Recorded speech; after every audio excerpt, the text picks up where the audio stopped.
Hey neighbors, the handyman here with Initiative Coffee Company along with real life wereshark Jake Delmaro, and today we're talking about DDAL 4-12, The Raven, writer Matt Hudson, editors Claire Hoffman and Travis Woodall. Starting out, this is a 2-hour mod set for Tier 2 play tuned to 5 7th level characters. The party is faced with a bargain, assisting the orcs that have interrupted trade with Aras now in exchange for a choice between two high-value targets. Part 1, The Bargain. The adventure starts at a nearby orc camp a half hour from Aras now.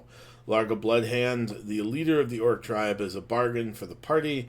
Hunt down a renegade shaman in exchange for one of two high-value captives, Sybil, the Vistani seer, and the wearer of purple, Ixusaxa Terrasong, a high-value cultist from Season 1. Jake, start us off.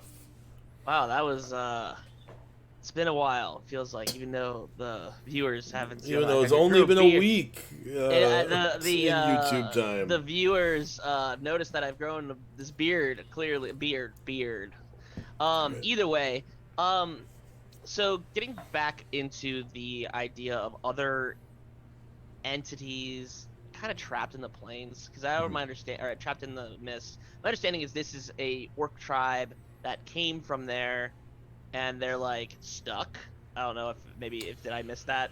Yeah, so my understanding is this is an orc tribe from like the Barrier Hills, From Faerun, right? Faerun, And yeah. got stuck just like everybody else did. The Green Hall shows up later in another mod. But they've been trying. Yeah. The big thing is that they've been trying, and whether it's through the shaman whoosh magic that they have or whatever it may be, it's kind of like, hey, they're just trying to get back, and they're not unlike adventurers except for not leveled. Yeah, and also, you know, their tactics are different, right? So the premise Are of they? this is, well, the premise of this is this shaman gag is gonna sacrifice these targets to Grumsh in order to go home. I do like that they have somehow Xaxis was caught, like, just Yeah, she somehow wild. slipped through the mists Wild. also. Like, yeah. Like, the fact that she made it, that she couldn't deal with this is kind of funny to me. Yeah. Because she's the wearer of purple, which, throwback to Season 1, you know, kind of a big deal, but, you know, it was a splinter cell of the Right. Cult of the Dragon that had that didn't want to invest all their influences and everything, and Don't get me started. a bad idea, but, you know, it is what it is. Pretty self-explanatory start, though, for DM running this. I mean, I feel like all the mods in Season 4 have been pretty, barring a couple, they've been pretty just straightforward. Hey, this is a... Yeah, and they're figure it frankly easier to engage players in. I mean, I guess that's the nature of like a season, but they are built off the end of the former module, right? Yeah. So they are intended to be run in order, despite being kind of plug and play mods. This is really kind of a book campaign split up into individual like adventures. So Yeah, and like I am not against any of that, and no, it's nice because because of what is happening in the mod, it's a very simple, hey, go do this, and there's no muddying of the waters there. It's just get it done, come back. I've got a negotiation tool for you. Here you go. right. And it's not, I don't know, it's simple, and that's nice for DMs and players alike, because there's not a what's happening kind of situation. Right. It's very clear, like the goals each step of the way. Yeah, and there's a ritual that's involved. Get back, you know, get that done, and like it then creates a time element. So it's a timed mission, and you know, as the mists do, they're gonna make it tough to just function. But yeah, I don't think there's really anything else to say about this first part. Really, Okay. I think it feels pretty straightforward. Yep. Part 2, The Road. After agreeing to deal with the renegade orc, the party makes their way up the mountain toward Ruxkrag. Late in the first evening of travel, the party is beset with winter wolves aiming to siege the party's camp and force exhaustion upon them. Jake, Hmm. what do you think? The fact that the wolves have a sentience about them, to some degree or another, like they're not just NPCs that run at you, is a pretty neat hunting feature where they are aware of what they need to do to get their next meal. Yeah. And I think that's a pretty neat, Yeah. like, they've done a lot to keep the mindset of what the writers were thinking in these off-colored boxes.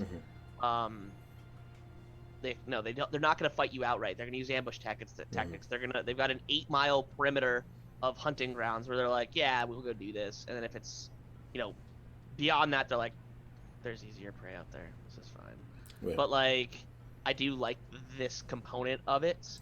I like these kind of chases at levels that don't make them hand wave, right? These come up in tier 3 sometimes where you're like, all right, I cast Windwalk and we leave. Or it'll be like, consult the chase sequence book in a chase sequence portion in the DM's guide, and it's like only urban encounters. Yeah. It's like you're running through a forest and then a door opens and then you're like, you're running through a forest and leap to a balcony. All right. Or it'll be like a parade comes by and you're like, okay. So I do like that, and then exhaustion is such a pain in the butt. Like it is. It's a tough thing to deal with, and you can deal with it in tier 2 though. You're at the end of tier 2, so or not end of tier 2 here, but you're mid and cleric has to blow a 5th level spell. They're gonna be annoyed. Yeah. But it changes. A dice roll here changes how the resources are spent moving forward. Yeah. And there are consequences that aren't easy to kind of just pass your way through. Yeah, so I would say that this exhaustion is annoying as a mechanic as it is. It's also a cool mechanic when it's not too punitive. Right. Yeah, when it's not abused by the DM. Yeah, 1 to 2 levels. One, you got disadvantage on skill checks, and then the second one is attack rolls. Saving throws, I think. That might be third. I can't remember. Maybe second is half your speed. Well, whichever it is. It is, yeah. The first 3 are pretty rough. Yeah. It's cool that they have this. If somebody fails that second con save, I believe they go straight into the no escape and they start fighting. So it's like, oh, a bad result, and then you get to fight.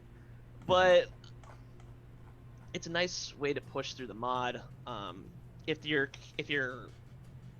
party has been thus far pretty resourceful across mods, what I like to do, I know Brian likes to do this, is if they've been resourceful and they've acquired a thing like a sled or some sort of horses or something like that, that can impact how they travel.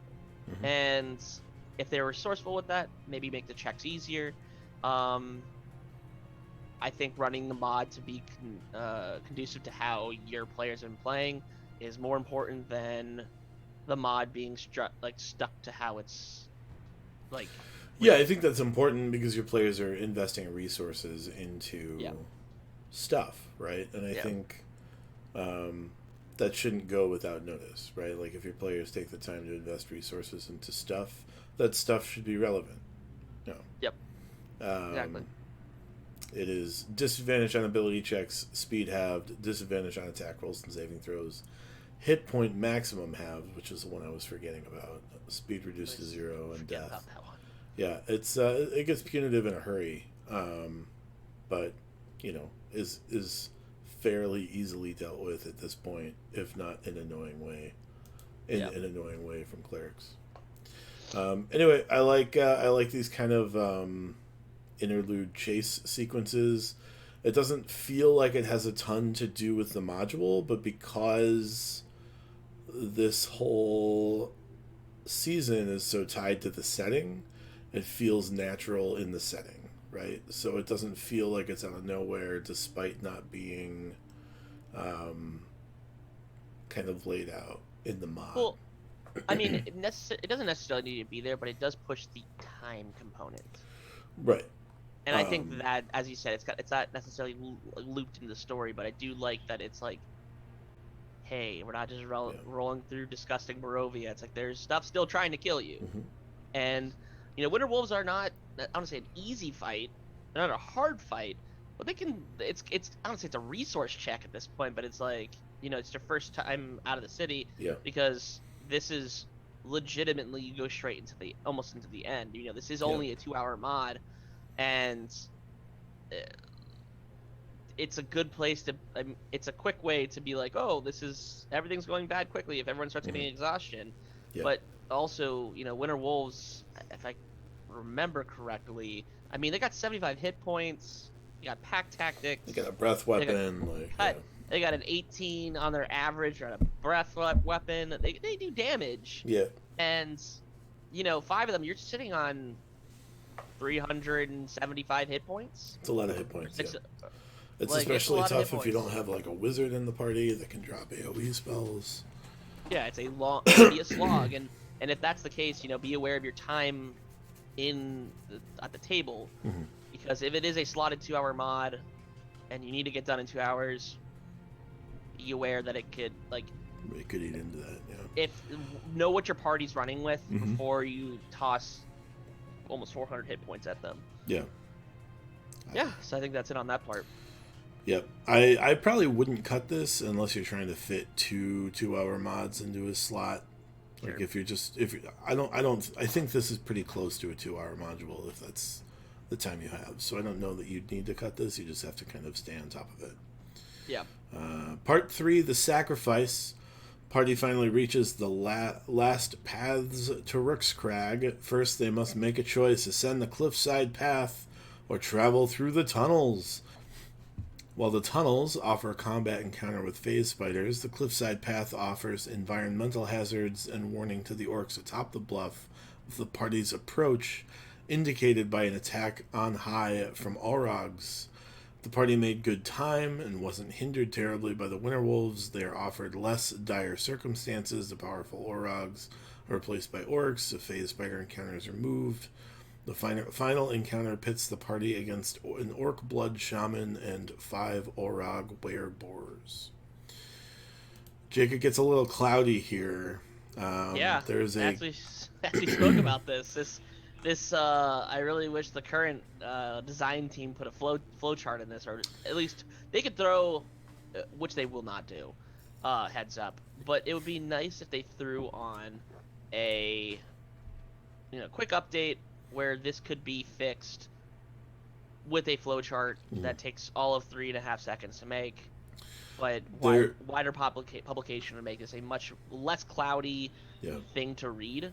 Because as a DM, when I read through this, I had to read through it like 3 times, and I felt like I had to, cut it apart with a pair of scissors and glue it together and be like, what is this? Yeah, unfortunately, there's a bit of bad writing compounded by poor editing in this section where it's unclear, like the formatting gets caught off. The idea is that you go through the valley and you choose the cliffside path or the tunnels, and then you take the ascent and you choose and you continue that choice. And then there's different encounters if you went quickly or versus going slowly. And all of that is interesting, but it's not made clear in the text, and the formatting doesn't match in the editing. So it becomes confusing, frankly. But aside from that confusing problem, I don't know. I think it's straightforward once it's pulled apart. Yeah, it's straightforward once you figure it out. I think this section is pretty interesting, frankly. I mean, this is... What parts do you find the most interesting in it? I think the final combat is interesting because there are several things going on, right? Like you're interrupting a ritual. you don't find out that the Orogs are werebores. Two of the Orogs are werebores until they turn into werebores, which I think is interesting. It's Surprise. it's a little bit of like shock and awe that doesn't really. I don't know. It's not telegraphed. I'm always like leery about surprises that are never telegraphed because I don't know that they're done in like good faith necessarily with the party, but I mean it's whatever, you know. Like I think a werebore encounter is interesting. I think a blood orc shaman, an orc blood shaman, and five orogs is kind of not a strong enough encounter without the werebores for Sure. the level we're dealing with. So I think it's probably fine. Well, I mean, there are. It's weird because having played many a times at AL tables, we all know that there's a don't pull the guns out unless absolutely necessary button. And before, like, before end of the end encounter, either like someone will dump a resource Mm-hmm. beforehand and like, oh, I'll axe surge, and it's like that's a big resource, and then like in a first combat just to get done with, Mm-hmm. and somebody takes the, I don't say takes the L, but somebody's going to use that resource so that the rest of the people don't. Yeah. And if I'm a wizard at this point or a sorcerer, it's time to drop a lightning bolt or a fireball. I mean, you're gonna be dumping. That is significant damage. Yeah. Um, and I've got a couple of those left. Like so the orc blood shaman's got 93 hit point. I mean, he's at 18 AC though. Yeah. The orog's got another 42. Two fireballs, you wipe out all the orogs. The werebores You are know, nearly 80 wereboars apiece. 80 apiece. And that's two turns from a wizard. You just dropped Yeah, what's I like mean, like, the 30 thing to damage keep in mind average. here is, like, you don't want this combat to go on more than 3 or 4 rounds. Exactly. Like, if 5 rounds of combat is a long time. That's It's a a long combat. long time to be in combat, and it doesn't sound like it should be, but you're going to lose your Five players rounds in a in hurry. combat is an hour of combat. Could be. Yeah. You're Like going that to is lose your a players. They're going to check out. And Like, if it's by stupid stuff like the yeah. the fighter missing, Yeah. oh, that hurts. Yeah.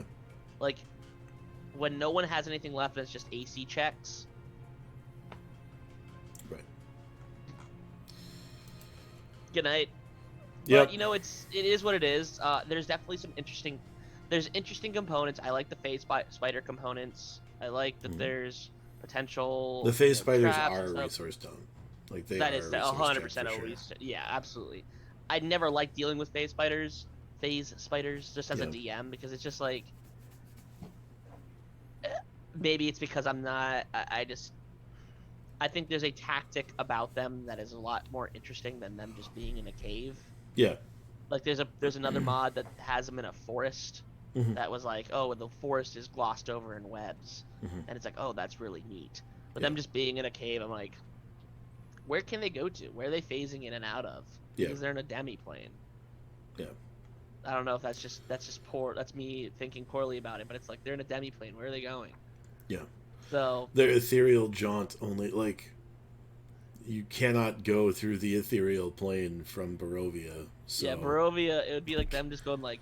yeah, it just doesn't quite work. But It's a little weird. It's a little wonky, but it is what it is. And then when we get to this point, we finish up here on that third part. You know, it's a nice end mm-hmm. to the mod. I guess that's where we go right into the conclusion, though. Yeah, with Gag eliminated and the Orc tribe solidly under a single banner once again, the party can claim their prize. If persuasive enough, they can claim both. Sybil and Igzig Saxa are powerful allies that may be capable of helping the party escape Barovia. I guess more than escape, there is a clear understanding at this point, there should be, if you've played through all the mods, that they are going to have to eliminate Esme in order to leave Barovia. Yeah. Either of those allies can help them in that endeavor. Yeah, I think the pair of targets here if you're playing through this whole series, the mod calls for a charisma check to get both captives. But kind of like gives you them at the end, doesn't it? Well, it doesn't at the end of this mod, but when you open up the second mod, the assumption They're is both that there. you've succeeded in that persuasion Here's check. it. So, I think I would just give both targets to the party. I wouldn't necessarily require that charisma check, but if that's something you're interested in holding on to, that's fine.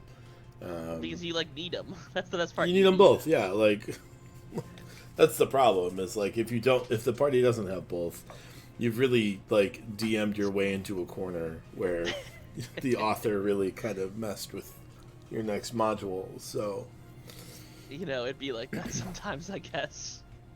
I guess.